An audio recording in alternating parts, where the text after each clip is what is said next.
My Sony α7 R5, like all other mirrorless cameras, is an incredible piece of kit. The technology packed within its small dimensions is astounding. It shoots 60 megapixel photos, 8K video, and has more functions than I could learn in a lifetime. And all of that is great, but as I get older, I find myself yearning for a simpler type of camera, a Nikon FM2 of the digital world.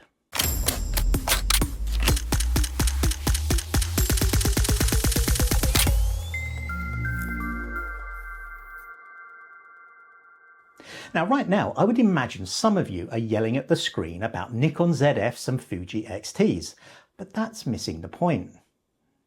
Those cameras are not simple, they're retro, and that's a very different thing. They are modern cameras in pretty dresses, full of menus and unnecessary fluff. Now before you start going on at me about being too old to embrace technology, let me tell you this. I love technology. I'm from the first computer literate generation. We had computers in our schools in 1980. We had a ZX81 at home when I was 15. I will quite happily spend hours watching the latest and greatest on the YouTube technology channels, but that's not really the point. The point is that modern cameras are like modern software. For 99% of the time, you only use 1% of the features. Many of the remaining 99% of features can be categorized as useful, sometimes useful, and completely pointless.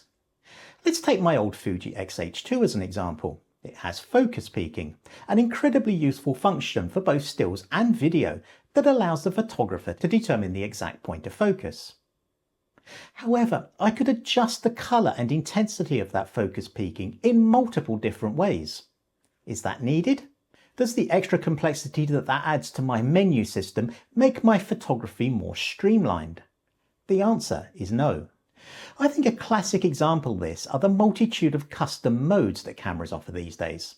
Now mine only has 3, but each can be programmed for stills or video and tuned with any one of several hundred different functions. That's great, you might say. You can fine-tune your camera to many scenarios. However, here's a question. How many of you can remember exactly what you've tuned your custom modes to? I rarely can.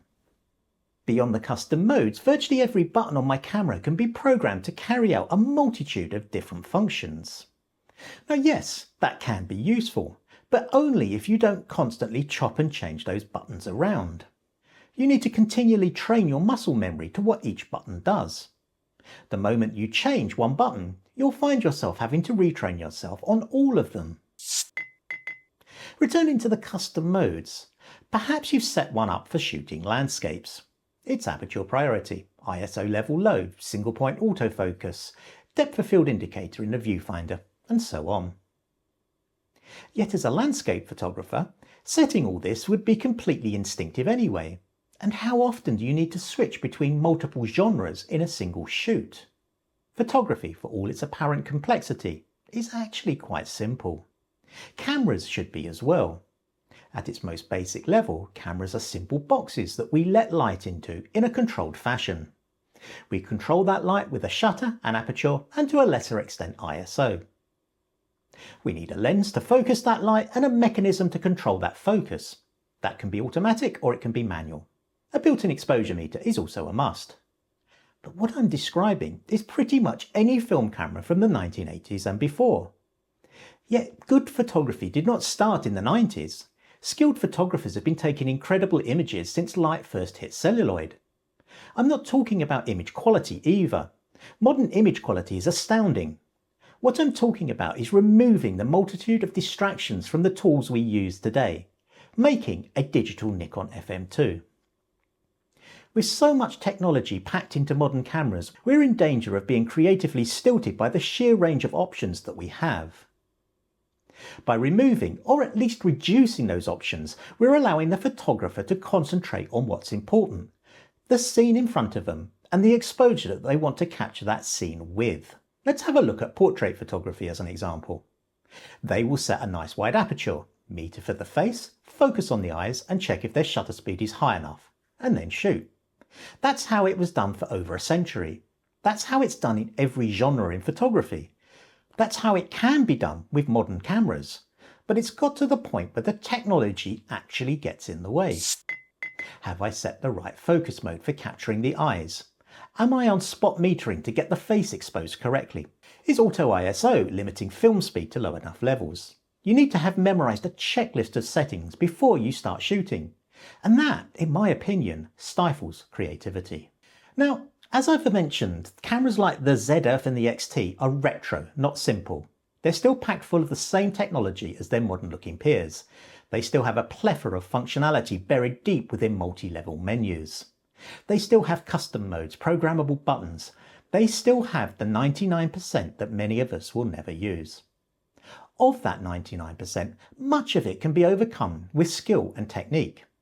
What I yearn for, and what will never happen, is a digital Nikon FM2. A camera where I half press the shutter to read a simple center-weighted meter, where I turn a ring to set aperture, turn dials to set shutter speed and ISO, and focus then shoot.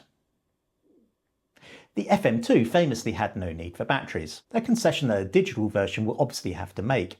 I concede also a basic autofocus and an LCD. But the rest, it's just not needed. It will never happen, not because there's not a demand for it, but because there's not a mass demand for it.